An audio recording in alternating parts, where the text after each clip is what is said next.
somewhere on the eastern edge of the Nile Delta, in the spring of the year 520, 5 before the Common Era, two armies stood facing each other across a strip of salt marsh and sand. On one side, the last pharaoh of an independent Egypt, a young man who had been king for barely 6 months. On the other, the son of Cyrus the Great, commanding the largest empire the world had yet seen. And according to a story that has survived for almost 2,000 years, the Persian front line was not carrying only spears and wicker shields. It was carrying animals, dogs, sheep, birds, and cats. The Egyptians, the story says, looked at that advancing line, saw the sacred creatures held out in front of it, and could not bring themselves to shoot. It is one of the strangest claims in all of ancient military history. A civilization 3,000 years old, defended by one of the most formidable fortress cities on Earth, brought down not by better tactics or superior numbers, but by tenderness, by reverence weaponized, by the simple, devastating knowledge that a people who love something can be held hostage by it. The question is whether any of it happened, and the answer turns out to be far more interesting than a simple yes or no. Because buried inside this story are 3 separate mysteries. What really happened at that frontier fortress, why the ancient world was so eager to believe that Egypt fell because of its cats, and what the Egyptians actually thought a cat was. Follow all 3, and you end up somewhere unexpected. Not at a battlefield, at the question of how a defeated civilization chooses to explain its own defeat. Let us begin with the place, because the place explains why the battle mattered. The fortress was called Pelusium. Today you will not find it on the coast. You will find low, sun-bleached mounds several miles inland, surrounded by farmland and drainage ditches, because the branch of the Nile that once flowed past its walls silted up and died centuries ago. But in the 6th century before the Common Era, Pelusium sat on the easternmost mouth of the river, exactly where the desert stopped and Egypt began. It was the hinge of the country. Every invader who ever wanted Egypt from the east had to come through that gap, and everyone in the ancient world knew it. Because here is the thing about Egypt that is easy to forget when you look at a map. Egypt was almost impossible to invade. Not because of its armies, but because of its geography. To the west, hundreds of miles of open desert. To the east, the Sinai, a waterless waste that killed armies quietly and without drama. To the north, a coastline where the Nile fanned out into a labyrinth of marsh and shifting channels, impassable to a marching force. For thousands of years, the desert had been Egypt's outer wall, and Pelusium had been its gate. Which is why the young pharaoh Psamtik III was standing there at all. His father, Amasis, had ruled for more than 40 years, and had built a wealthy, confident, well-defended kingdom, with Greek mercenaries garrisoning its frontier. Then Amasis died. And within months, his son learned that the Persian king was coming. Cambyses II had inherited an empire that stretched from the Aegean to the edge of India, and he had inherited an ambition to finish what his father started. But he had also inherited the problem that had stopped everyone else. His army could not simply walk across the Sinai. Men and horses need water, and there is no water there. Anyone who tried would arrive, if they arrived at all, as a column of exhausted survivors, straight into the arrows of a fortified city. So Cambyses did something clever, and this part is not legend. He made a deal with the desert. Herodotus, writing about a century later, says the Persians negotiated with the Arab tribes who controlled the caravan routes across northern Sinai, and that water was carried out into the wasteland ahead of the army in bags made from the hides of animals, cached along the line of march. A supply chain laid across nothing, so that an imperial army could cross a barrier that had protected Egypt since the pyramids were young. It is one of the earliest logistics operations we can still trace in any detail, and it worked. And Cambyses had one more advantage, this one human. There was a Greek soldier of fortune named Phanes, from the city of Hierakonpolis, who had commanded mercenaries in Egyptian service. He quarreled with the pharaoh, fled the country, and went over to the Persians, carrying with him exactly what an invader needs most: knowledge. Where the wells were, where the garrisons stood, what the Egyptian command intended to do. Herodotus tells us that when the two armies finally met, the Greek soldiers still fighting for Egypt took a terrible revenge on the family Phanes had left behind, in full view of both battle lines. It is a scene the historian describes with unusual bluntness, and it tells you something about the mood on that field. This was not a war of gestures. It was bitter before the first arrow flew. Now hold that image. Two armies, a betrayal, a desert crossed by trickery, a boy king with a crown 6 months old. This is the setting into which the cats arrive. The story comes to us from a writer named Polyaenus, and here is how he tells it. Cambyses attacks Pelusium. The Egyptians defend it fiercely, working catapults and hurling missiles from the walls, and the assault stalls. So the Persian king changes the shape of his own front line. He places before it a screen of living animals, the creatures the Egyptians held sacred: dogs, sheep, ibises, and cats. And the defenders, rather than risk killing them, hold their fire. The Persians close the distance. Pelusium falls, and with it Egypt. Picture it for a moment. The dust of an army moving up toward a wall, and along its leading edge, instead of shields, the small shapes of animals being carried forward. On the battlements, hundreds of archers with arrows already drawn, watching, waiting for an order that does not come. It is a magnificent image. It has been painted, illustrated, retold in children's books, and in serious histories, quoted as the moment when Egyptian piety became Egyptian ruin. And there is exactly one problem with it. Polyaenus wrote roughly 700 years after the battle. He was not a historian in any sense we would recognize. He was a rhetorician of the 2nd century of the Common Era, a man of the Greek-speaking Eastern Empire, and he assembled his collection of military tricks as a gift for 2 Roman emperors, Marcus Aurelius and his co-ruler, who were at that moment preparing for war in the East. His book is not an inquiry. It is a manual, hundreds of short entries, each one a clever maneuver, drawn from every corner of legend and history and stitched together for practical inspiration. Some of his stratagems are certainly genuine, others are folklore. He rarely tells you which is which, and he had no way of knowing himself. And that alone would not be fatal. Late sources sometimes preserve early truths, but there is a silence around this story that is very hard to explain away. Herodotus wrote about the Persian conquest of Egypt in enormous detail. He was fascinated by Egyptian religion. He devoted page after page to Egyptian animal cults, to the temples, to the festivals, to precisely the kind of cultural strangeness that delighted him. He interviewed Egyptians. He interviewed Persians, and he actually went to Pelusium. He says so. He describes standing on the ground where the battle was fought, perhaps 3 generations later, looking at the bones of the fallen, which the local people had gathered into 2 separate heaps, Persian on one side, Egyptian on the other. And being Herodotus, he noticed something strange about them. The Persian skulls, he wrote, were so thin that you could break one with the toss of a pebble, while the Egyptian skulls were thick and hard. He asked about it, and was told that Egyptians shaved their heads from childhood, so the bone thickened under the sun, while Persians kept theirs covered with soft felt caps. That is the level of detail he gives us. He is standing on the battlefield, counting skulls, theorizing about hats. And he does not say one word about cats. Neither does anyone else for 7 centuries. Not the Greek historians who wrote about Persia, not the Egyptian priestly traditions that recorded the conquest with bitterness. The most famous animal in ancient military history appears out of nowhere, in a handbook of tactics, at the wrong end of a very long silence.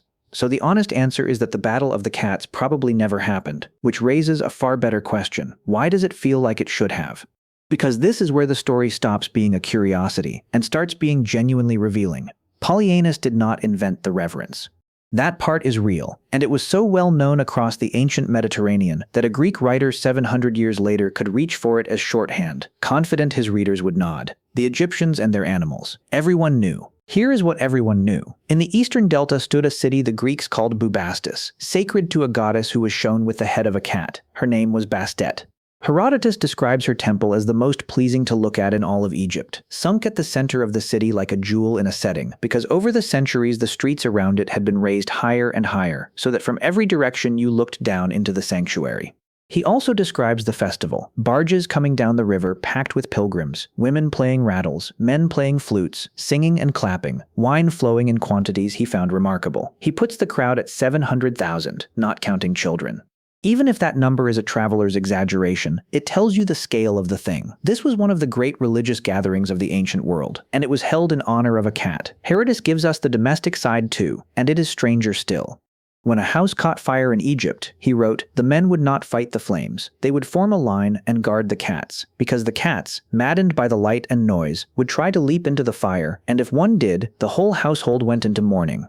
When a cat died a natural death, the members of the household shaved their eyebrows. When a dog died, they shaved their entire bodies. You may reasonably suspect a tourist being told tall tales, but the pattern shows up in harder evidence, and it shows up early. At a site called Hierakonpolis, in the south of Egypt, archaeologists working in an ancient cemetery uncovered a pit containing the remains of 6 cats, a male, a female, and 4 kittens. They were buried, deliberately, alongside human graves, and this was around 6,000 years ago, long before the classical Egypt of temples and hieroglyphic inscriptions we usually picture. Even more striking, elsewhere at the site the bones of large cats showed healed fractures. Injuries that had been given the time and safety to mend. Something in that place was keeping cats alive that would not have survived alone. And by the height of the New Kingdom, more than 1,000 years before Cambyses, we can name individual animals. In the Egyptian Museum there is a carved limestone sarcophagus, beautifully made, covered in the same funerary prayers that would accompany a nobleman into eternity. It was commissioned by a prince named Thutmose, the elder brother of the pharaoh who would become Akhenaten. It was made for his cat. Her name is inscribed on it, Ta-miu. It means, roughly, the she-cat. A crown prince of the most powerful kingdom on earth ordered a stone coffin, with prayers for eternal life, for an animal he called simply the cat. If you want to understand why a story about Egyptians refusing to shoot at cats sounds plausible, look at that sarcophagus. And there were laws. A Greek historian named Diodorus, traveling in Egypt centuries after the Persian conquest, when Egypt had become a Roman province, recorded that killing one of the sacred animals was a capital matter, and he claimed to have witnessed the consequences. A Roman visitor killed a cat, apparently by accident, and a crowd gathered at his lodging. Neither the officials sent to calm the situation, nor the general fear of Rome, Diodorus wrote, could save the man. Whether or not he got every detail right, the fact that a Greek observer chose to tell that story says something about how visitors experienced Egyptian feeling on this subject. It was not a quaint fondness, it was serious, and it was enforced by ordinary people. So the emotional logic of the cat legend is sound, which is precisely why it is worth pushing one level deeper. Because when you actually examine what Egyptians did with cats, the legend starts to fall apart from the inside. Egyptians did not, in the way we usually imagine it, worship cats. The distinction matters. A cat was not a god. A cat could be a vessel, a living image, a form through which a divine power might briefly show itself in the world. Bastet was not a house cat writ large. In her older form she was a lioness, a protective fury, a defender of the sun god, and only over many centuries did her image soften toward the domestic animal we recognize. The great cat also appears in Egyptian religious texts as a killer, the creature that cuts apart the serpent of chaos at the edge of the world with a knife. Reverence, yes. Sentimentality, not exactly. And then there is the evidence that genuinely unsettles the whole picture. In the 1800s, at a site near Beni Hassan in Middle Egypt, local diggers broke into underground galleries and found something almost beyond belief. Cats, hundreds of thousands of them. Wrapped, dried, stacked, filling chamber after chamber. Not a royal pet cemetery, an industry. What happened next has become infamous. The mummies were so numerous and so commercially worthless as antiquities that they were sold by weight and shipped abroad as raw material. Around 1890, a consignment reached Liverpool, something in the region of 19 tons, tens upon tens of thousands of mummified cats, and was put up for auction to be ground into fertilizer for English fields. Accounts of the sale describe the auctioneer using one of the animal's heads in place of a hammer. Sit with that image for a second. A civilization spent centuries preparing those small bodies for eternity, and they ended as topsoil in Lancashire. But the deeper shock came much later, when researchers began putting surviving cat mummies through medical scanners rather than unwrapping them. What they found, again and again, was that the animals inside were young. Many were kittens or juveniles. Many had died from a swift, deliberate break of the neck, and a great number of the bundles were not complete cats at all. Some contained a few bones, or a handful of feathers, or reeds, or mud, wrapped and painted to look like the real thing. The picture that emerges is not a nation of pet lovers. It is a religious economy. Temples bred cats in enormous numbers so that pilgrims could purchase a mummified animal and dedicate it to the goddess, a physical prayer, a message carried into the divine world by an animal that had been sent there on purpose, millions of them, over centuries. And in that trade, as in every trade, there were people willing to sell an empty package to a customer who would never open it. Now go back to Pelusium and hold the legend up against that. A society that industrialized the production of cat mummies is not obviously a society whose archers would lower their bows rather than risk one animal in a battle for the survival of the kingdom. The Egyptians drew a firm line between the deliberate ritual death of an animal inside the temple economy and the casual killing of a household cat by a stranger. And that line is exactly the kind of nuance a foreign writer, centuries later, would flatten into a single simple idea. Egyptians love cats. Egyptians will not shoot cats. The legend is not really about Egyptian religion. It is about how outsiders imagined Egyptian religion. And that imagining has a history of its own, one that leads straight back to the man in the story. So what actually happened when the two armies met? By every account we have, Pelusium was decided the way ancient battles were usually decided, brutally, at close quarters, and quickly. The Persians had crossed the desert intact. The Egyptian army fought hard, and Herodotus says the losses on both sides were heavy, which is consistent with the heaps of bones he claims to have seen. Then the Egyptian line broke. The survivors fled southward to Memphis, the ancient capital at the apex of the delta, and shut themselves inside its white walls. Cambyses sent a ship upriver with an offer of terms. The people of Memphis destroyed the ship and killed the messengers. So the Persians besieged the city, took it, and Egypt was finished. Psamtik III, pharaoh for less than a year, was captured. Herodotus tells a strange and moving story about how the young king reacted to his own downfall, weeping not at the sight of his humiliated children, but at the sight of an old companion reduced to begging. Cambyses, he says, was so struck by the answer that he treated the fallen king with a measure of mercy and kept him at court. Later, when Psamtik was suspected of plotting a revolt, that mercy ended. But here is where the familiar story of Cambyses, mad conqueror and destroyer of Egyptian religion, begins to develop cracks of its own. Because in the years after the conquest, something unexpected happened. Cambyses became a pharaoh. Not in name only. He took an Egyptian throne name in the traditional style. He appears in Egyptian records with the proper royal formulas. And we know how he learned to do it, because the man who taught him left us his own account, carved into a statue of himself that has survived to this day. His name was Udjahorresnet. He had been a naval commander and high official under the last two independent pharaohs, and after the conquest he went to work for the conqueror. His inscription says that he was at the new king's side, that he taught him the greatness of Egypt's gods, that he arranged for a temple to be cleared of foreign troops and its priests restored. There is a whole human world in that inscription. A senior officer of a defeated kingdom, standing beside the man who destroyed it, quietly coaching him on how to behave like a legitimate Egyptian ruler, and preserving what he could. And then there is the bull. At Memphis, the living apis bull was the most sacred animal in Egypt, worshipped as the manifestation of a god, and buried with pharaonic ceremony in vast underground galleries. Herodotus reports that Cambyses, in a fit of contemptuous madness, wounded the apis with his own blade and mocked the Egyptians for worshipping an animal, and that the gods punished him with insanity for the sacrilege. It is one of the most repeated stories about him. But an apis bull died during the Persian occupation, and the burial was recorded, as such burials always were, on a stone marker. That marker survives.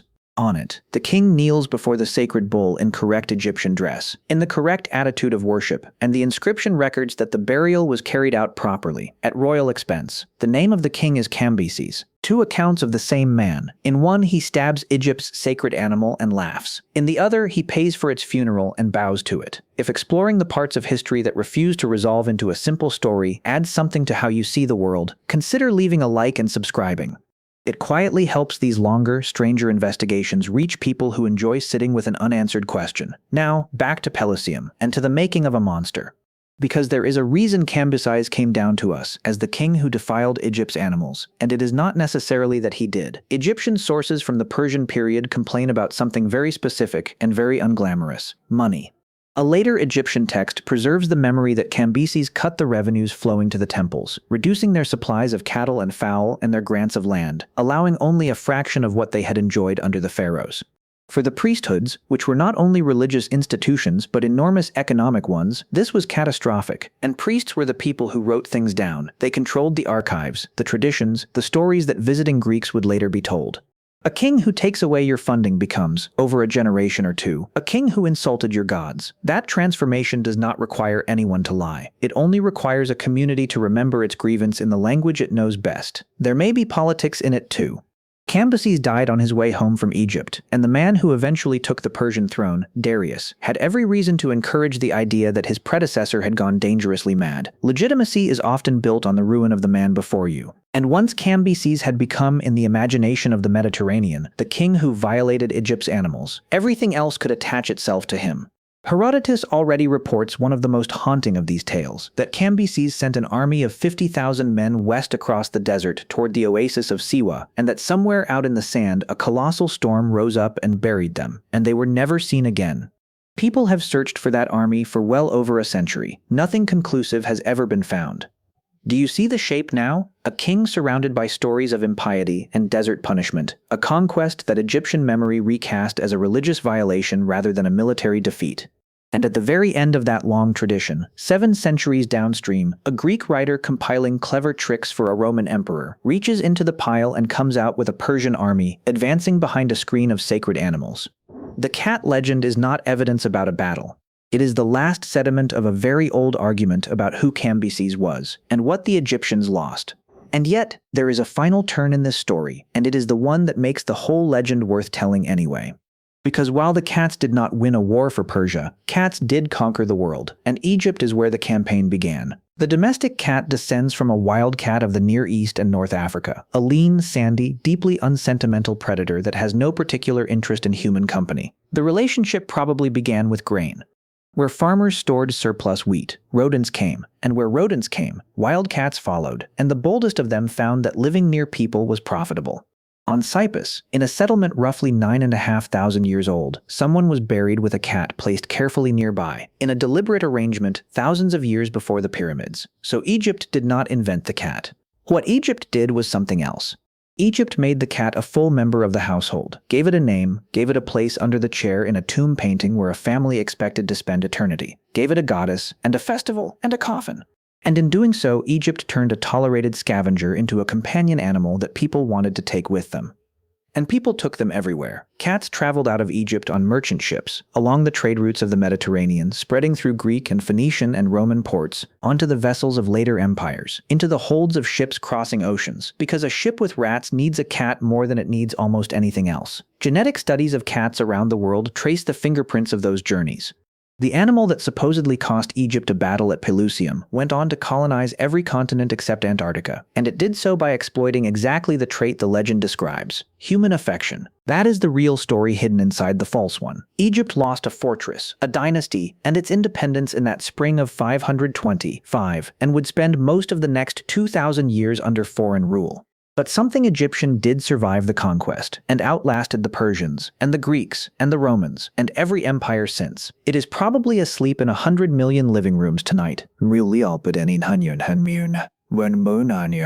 If you go looking for Pelusium today, you will find a low archaeological landscape well inland from the coast, where the river branch that once made the place important dried into memory, and the sea moved away.